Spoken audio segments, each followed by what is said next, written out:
అనుదిన వాగ్దానం, daily promise.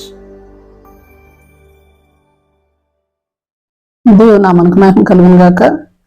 మన ప్రభువు ప్రియరక్షకుడైన యేసుక్రీస్తు వర్షనామంలో మీకు నా హృదయపూర్వక వందనాలు తెలియజేస్తున్నాను. ఈ దినం దేవుని వాగ్దానం, నేను సువర్ణము వలె కనబడుదును. యోబు 23:10. ఆయన నన్ను శోధించిన తర్వాత నేను సువర్ణము వలె కనబడుదును. Praise lord. ఎంత గొప్ప ధన్యత ఇది. అవును, యాకోబు రాసిన పత్రికలో ఎలాగనూ రాయబడి ఉంది. యాకోబు 1:12. శోధన సహించువాడు ధన్యుడు, వాడు శోధనకు నిలిచిన వాడైతే వాడు ప్రభు తను ప్రేమించే వారికి వాగ్దానం చేసిన జీవ కిరీటము పొందును. Praise lord. అలాగే మార్క్స్ వార్త 1:13 చూస్తే, ప్రభు శరీరధారిగా ఉండినప్పుడు అరణ్యంలో సాతాను చేత శోధించబడుతూ ఉండినప్పుడు దేవదూతలు ఆయనకు పరిచయం చేయించింది. మత్తయి 4:11లో ఆ తర్వాతను దేవదూతలు పరిచయం చేశారు. లూకాసు వార్త 4:13. ఆ తర్వాత అపవాది ఆయన కొంతకాలం విడిచిపోయింది. యాకోబు 1:2. మనము నానా విధములైన శోధనలో పడినప్పుడు అది మహానందమని ఎంచుకోమని హెచ్చరించబడతా ఉన్నాం. కారణం మన విశ్వాసమునకు శోధన అన్నది ఒక పరీక్ష. అలాగే రోమా 5:3-5 చెప్పబడినట్లుగా ఈ శోధన వలన వచ్చిన శ్రమ ఓర్పు పరీక్ష నిరీక్షను కలుగు చేస్తుంది. కనుకనే యాకోబు 1:3 మనము సంపూర్ణులమును అనునాంగులమును, అంటే లోపము లేని అంగములు అవయవములు గలవారమును ఏ విషయంలో కొదువు లేని వారమై ఉండినట్లు ఓర్పు తన క్రియను కొనసాగింపనీయమని హెచ్చరించబడతా ఉన్నాం. Praise lord. ఉదాహరణకు యోబు మాటల్లో మనం గమనించినట్లయితే, యోబు 23:11-12. యోబు భక్తులు శోధింపబడతా ఉండినప్పుడు 15-17. నేను ఆలోచిస్తూ ఉంటే దేవుడు అంటే భయం కలుగుతుంది. ఆయన సన్నిధిని చాలా కలవరం, నా హృదయం కృంగిపోతా ఉంది. గాఢాంధకారం నన్ను కమ్మింది. అయినను నా పాదములు ఆయన అంటే దేవుని అడుగు జాడలు విడువుగా నడిచినవి, ఇటు అటు తొలగక ఆయన మార్గం అనుసరించి తిని శోధించబడుతూ ఉండినప్పుడు దేవుని పెదవుల ఆజ్ఞను నేను విడిచి తిరగలేదు.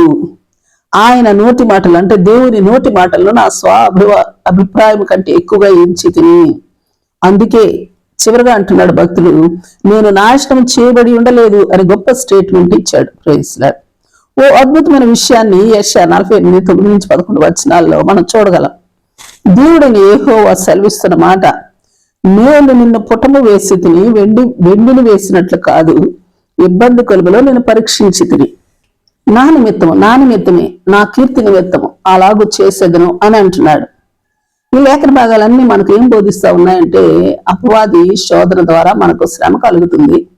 ఆ శ్రమను దేవుడు పరీక్షగా అంటే ఎగ్జామ్ గా చూస్తాడు. ఇది శోధనలో ఉండే ధన్యతకు ప్రారంభం. మరి శోధనకు ఇటు అటు తొలగక స్థిరముగా నిలిచినట్లయితే జీవ కిరీటం. శోధన కాలంలో ఆయన పెదవుల ఆజ్ఞను విడిచి తిరగకపోతే, విడువుగా ఉండినట్లయితే దేవదూతల పరిచర్య, ఆయన నోటి మాటలకు మనం విలువనిచ్చే విధానంను బట్టి అపవాది విడిచి వెళ్ళిపోతుంది. లోపము లేని అవయములు గలవారమైనట్లు సంపూర్ణులుగా తీర్చబడతాం. చివరికి శోధనకు సహించి నిలిచిన వారమైతే మనము లోకుల మధ్యలోను దేవుని ముందును చివరికి అపవాది దృష్టిలోను సువర్ణముగానే కనబడతాం. Praise lord.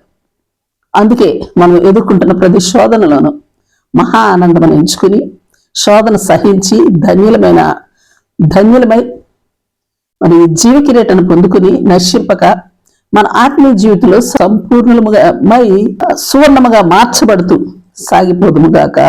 ఆమేన్. అలాగున సాగిపోతూ ప్రతి శోధన సమయమున కూడా నాకు దేవుని యందు భయభక్తులను, దేవునికి నా ద్వారా మహిమ కలుగునుగాక. ఆమేన్. Praise Lord. ప్రార్థన చేసుకుందాం. ప్రేమ నమ్మకం కలిగిన మా పరలోక తండ్రి, నీ పరిశుద్ధ నామానికి స్తుతులు, స్తోత్రాలు. దేవా, ఎట్టి విధమైన శోధనలైనను ఇటు అటు తిరగక, నీ ఆజ్ఞలను విడిచి తిరగక, నీ వాక్యాన్ని అనుసరిస్తూ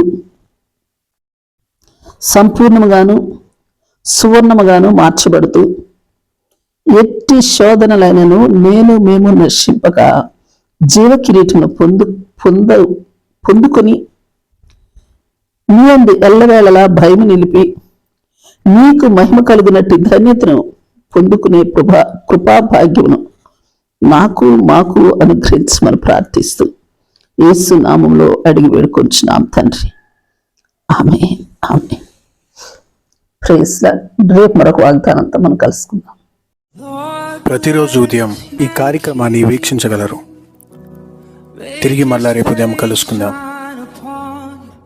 దేవుడు మిమ్మల్ని దీవించును గాక.